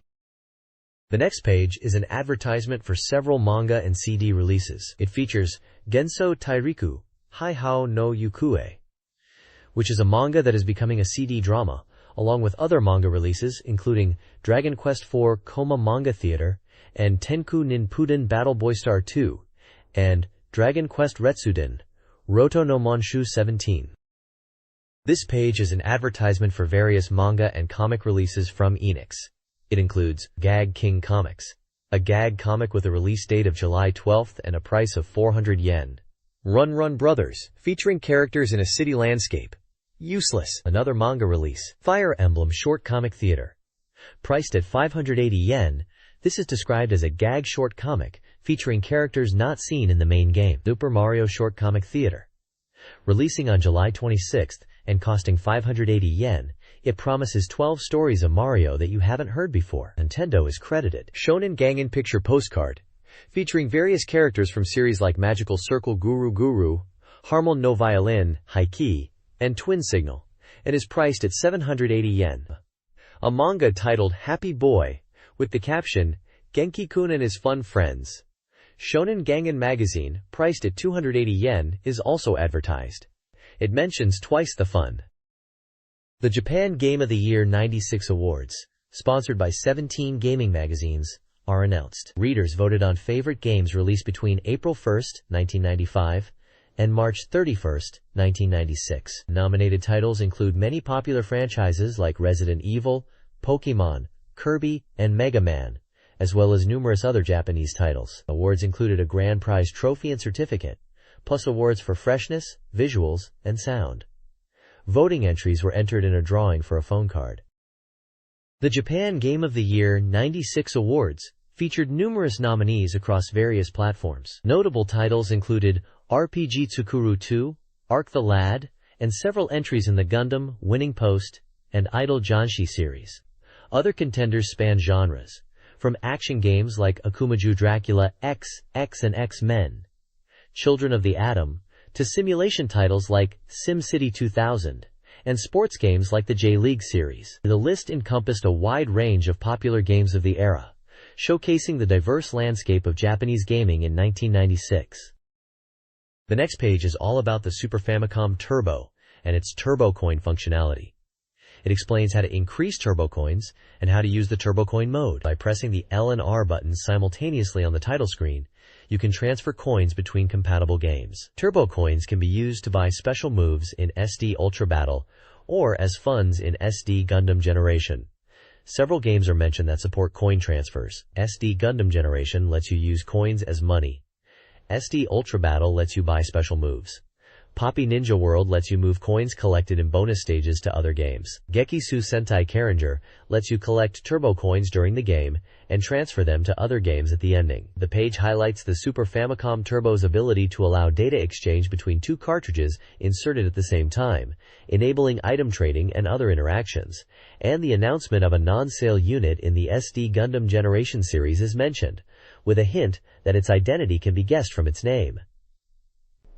The page lists upcoming releases including Gege no Kitaro, Yukai Donjara, and several SD Gundam Generation titles, providing release dates and prices.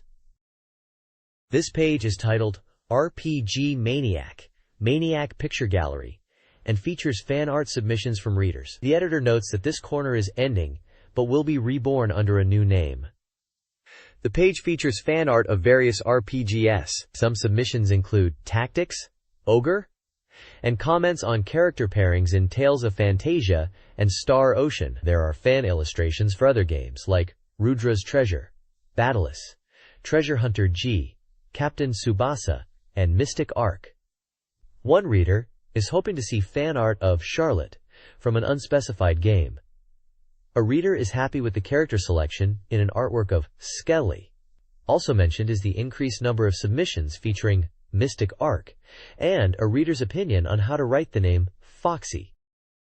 This page is a corner titled Kami Maniac that focuses on reader submissions and commentary on games. The page opens with a comic strip about a character named Hachi from Hutch the Honeybee. Next is about opinions on the character Sarah from Beast Chaser, and someone wishing for an art piece of character Kevin from an unknown game. Also is a comment from a reader who likes the character design of Kevin. The page also contains readers' opinions on other games, like Final Fantasy and Star Ocean. There are other submissions with comments and fan art. A reader is hoping for more from Wonder Project J2. A reader shares their experience with a game shop, and their opinion on games like Chrono Trigger and Final Fantasy. Another reader complains about their RPG data being corrupted. The bottom of the page features fan art of a character named Dunkun from an unknown game, who is drawn in a way that resembles a character from Star Ocean. There is also a comment on the appearance of Mario in Mario Kart 64. The next page features a section called Maniac Theme Picture Gallery, where readers submit fan art and comments based on a theme. One section, titled Decisive Poses, features various reader submissions of characters striking memorable poses. The page also includes a section where readers talk about games that resonated with them, titled A Deeply Touching Game, with fans sharing their thoughts on titles like Ogre Battle. One submission is requesting information on where to find a certain music. CD. There's an address listed for readers to send in their submissions for various corners of the Famimaga 64 magazine. This page is focused on Dark Half, which is a Super Famicom game. This section focuses on hidden weapons, specifically 3 that are available to the character Falco. The page details the acquisition of these weapons, one being the Muramasa, which requires the player to progress to the 5th day of the game and visit an island west of the hidden village of Ruda. Another weapon is the Dragon Saber, which is found in a hidden area east of Rubam, while the last weapon is the Ogre Slayer. The Ogre Slayer is found south of Rubam. Each weapon offers stat increases and advantages against specific enemy types. The next page is about Super Famicom Game J-League 96 Dream Stadium and how to unlock the hidden Oldies Club by entering a specific sequence of directions on the Mode Select screen. It enables historical figures like Oda Nobunaga in the game. The page then shifts to Pilot Wings 64, discussing an extra game where cannonballs are used as targets. To access this, the player needs to achieve a silver badge or higher in all rank classes. The tip is to aim for moving objects like ships instead of the normal targets. Finally, it features Fire Emblem, Genealogy of the Holy War, and how to get the Sword of Wind weapon in the game. This involves progressing through the story to Chapter 3, controlling the Silvale Castle, stationing a seize in the entrance to Braga Tower, and waiting for an event to trigger. Obtaining the Sword of Wind grants the user a wind-type attack and reduces weight, making attacks more effective. This page features reader submissions with tips and tricks for Super Famicom games. One submission describes a method in Treasure Hunter G to obtain items without paying. The player can create a hidden passage in a shop, take items, and escape without settling the bill. Upon returning, they can falsely report a thief, which earns them a reward of 500 grams. Another tip details how to acquire the rabbit boots in Treasure Hunter G from a hidden treasure chest, stating that this item increases action points by 18 and is invaluable in combat. The page also discusses unlockable features in Super Gusan Oyoyo 2, a puzzle game. Completing both Emiri and Joji modes unlocks additional functionalities. In the options menu, a Taabo option appears, increasing Gusan's movement speed when activated. Also, by completing the games on all the hardest difficulties, you can unlock options to view save data, rankings, and more. The final tip highlights the importance of rescuing all children, Gusan, in each stage to unlock new features and clear the game. This page is dedicated to tips and tricks for Super Famicom games. It discusses hidden features in Derby Stallion 96, including unlockable racehorses named Reveria and Rainbow Quest. The page details how to input registration codes to access these horses, highlighting their unique abilities and potential for success. The page also features an unlockable in Super Bomberman 4, with instructions on how to view the ending by inputting a password on the title screen. Additionally, there's a tip for Sound Novel Tsukuru, a game creation tool showing how to easily locate kanji characters by using the Shigeki button to filter options. It also mentions that the next issue of Famimaga 64 will be released on July 26th. The next page presents Everybody's Message Board, showcasing tips and tricks for various Super Famicom and Game Boy titles. For Treasure Hunter G, it advises players to knock before entering a house in Likul Town to receive the attack ring, increasing attack power. A strategy for The King of Fighters 95 on Game Boy details how to execute a continuous special move with Kisaragi Eiji, repeatedly using the Iron Mantis Fist technique. In Dark Half, players can obtain the Wing Shield by exploring a hidden area and finding a treasure chest after progressing to the 3rd day of the game. Another secret in Dark Half involves obtaining the Tower Shield +2 by searching under a futon in Ruvam's bedroom after reaching the 4th day. Super Mario RPG players can find Peach's secret item by investigating a specific spot in Peach's room in Mushroom Kingdom after she's been kidnapped. Another tip involves speaking to a hidden character on the back of a house in Rosetown to get a hint about Yoster Island. Finally, there's a tip for Super Mario RPG, where the player can work at a hotel by repeatedly staying at the suite in Merry Merry Village. The goal is to incur debt. Players can also trigger an event where Peach gets angry if you check a location in Peach's bedroom. This page, titled Ultra Ultra Techniques, presents tips and tricks for Super Famicom games. The first section features Chaos Seed, revealing the secret of staircase rooms. Depending on the room's element, fire, gold, water, wood, earth, different effects occur, such as increasing energy, room points, or passage points. Next is Super Bomberman 4, detailing how to walk while invincible. By using a seesaw, players can become invincible. Another section highlights a technique for Mobile Suit Gundam Wing, demonstrating how to perform a mega special move in the air with characters like Gundam Sandrock. A guide for Super Baseball explains how to scout players with guaranteed success. If a scout fails, resetting the game on the message screen allows another attempt. The page also includes details on submissions for the Ultra Techniques section, detailing the prize structure and how to send in tips via postcard or fax. A list of the winners of the Famimaga Usotech quiz is also shown, with a shout out to those who submitted the correct answer. Finally, there is a list of Famimaga number 12 winners and a contact phone number and fax for submissions. The next page dives into Super Mario 64, showcasing some player-submitted tips and tricks. One tip, from a player in Osaka, explains how to climb steep slopes by using a series of jump kicks. The player describes that by tilting the control stick upwards and repeatedly pressing A and B, Mario can ascend slopes. Another trick, from a player in Tokyo, involves bypassing iron gates. By luring a bomb close to the gate and positioning Mario correctly, the bomb's explosion will blast Mario through the gate. Alternatively, the player can use a body attack to launch the bomb in the other direction, achieving the same result. Finally, a tip from a player in Miyagi Prefecture details how to avoid damage from thwomps. By jumping as a thwomp falls, Mario can pass through the thwomp harmlessly and stand on its back. The page also includes comments from the players who submitted the tips. This page continues with Super Mario 64 tips, tricks, and secrets.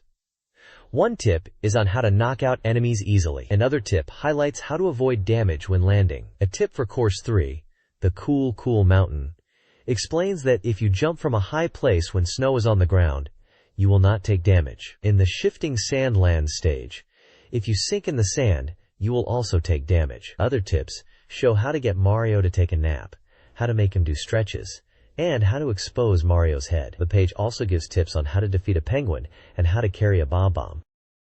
The next page is a full-page advert for the Super Famicom game, Daisen Ryaku Expert WW2, Great Strategy Expert WW2. This game is a simulation of World War II, where the player commands the German army against the Allied forces. The game features over 150 types of units across scenarios in Europe and Africa. The next page previews Daisen Ryaku Expert WW2, highlighting tactical elements and unit management. It explains how to achieve victory by capturing enemy capitals, emphasizing that only infantry units can occupy them. The page details the importance of understanding unit characteristics, terrain advantages, and the impact of terrain on combat effectiveness. It also covers unit resupply and reinforcement mechanics, explaining how units can merge, resupply in cities, and the effect of combat on unit strength, and shows information about each unit's attack and defense capabilities. This page is an advertisement for the Super Famicom action game Nintama Rantaru Special, based on the popular anime. It features the same story as the theatrical movie, where Rantaro, Kiramaru, and Shinbei face off against the Dakutake Ninja Squad, led by Hieda Hapusai. The game includes a story mode with athletic stages and subgames, plus a time trial mode and a triathlon mode that combine athletics and subgames. In one subgame, you ride a bomb, avoiding obstacles while Dakutake ninjas try to stop you. Also, there is a stealth game where you hide using ninjutsu. Players rescue Danzo and retrieve the Shoseki. The game is scheduled for release on August 9th, priced at 8,800 yen, and requires 8 meters of memory. The next page is a feature on 3 games from Culture Brain. The main focus is on Super Chinese Land 1, 2, and 3, which are being compiled into one Game Boy release. Super Chinese Land 1 is a side-scrolling Kung Fu action game, where you play as Jack rescuing Lin from enemies. Super Chinese Land 2 is an action RPG with overhead field map. The gameplay switches to a side-view battle scene when encountering enemies, and 2 players can cooperate. Super Chinese Land 3 will feature the same action RPG style as 2, but with smoother gameplay, dungeon maps, and hints during conversations. There's also SD Haiyu no Ken Gaiden 2, tentative title, a fighting action game with 18 characters. The game features SD, or super deformed characters, who can chain together combos. It includes special moves and super defense techniques. The new characters' names and details are currently unconfirmed. The next page features Blade and Barrel for the Nintendo 64, highlighting the ability to choose different vehicles and weapons. This is a 3D shooting game where players pilot tanks or helicopters to complete missions in various environments, like devastated cities and industrial zones. The page showcases screenshots of gameplay, including different perspectives, such as cockpit view and a view from behind the vehicle. It mentions the possibility of playing cooperatively with a friend, with a split-screen mode. Different vehicles have different handling and attack power. Enemies can be targeted and chased down. This page previews Blade and Barrel for the Nintendo 64, spotlighting cooperative gameplay for up to 4 players in scenario mode. Players can choose from a tank or helicopter. The tank performs best on sandy or rough terrain, and it can take a beating. The page shows the helicopter is highly maneuverable, useful for avoiding ground attacks. The game has 3 types of helicopter with unique characteristics. Type 1 is designed for surprise attacks. Type 2 is fast and agile. Type 3 has dual rotors and powerful weaponry. The next page features Super Power League 4 for the Super Famicom. It highlights the new features, including updated player rosters and smoother animations. The game boasts an impressive 32 MB equivalent capacity through Hudson's compression technology. The page showcases gameplay screenshots, including the updated pitching form and in-game player stats. There's also a team selection screen and a look at the Yakult Swallows lineup, featuring player Katsunori. There's also a small preview of player stats for the fictional Mario character. It mentions that the new game will feature team creation and color editing options. The game is slated for release on August 9th, with a price of 7,980 yen, and requires 16 meters plus 6.4 cram. The next page continues with Super Power League 4 for the Super Famicom. It focuses on the replay feature, allowing players to watch replays during the game, including after offensive and defensive changes. The page explains how to access and use the replay system to review plays and appreciate the in-game action. It also introduces Dr. Esk mode, a unique pitching competition where players aim for consecutive strikeouts. The rule is simple. 3 outs ends the game regardless of any runs scored. Screenshots show gameplay, including batting views, in-game stats, and team lineups. The page highlights the ability to customize game settings and features. The page also shows you can select a pitcher in the race mode and choose a team.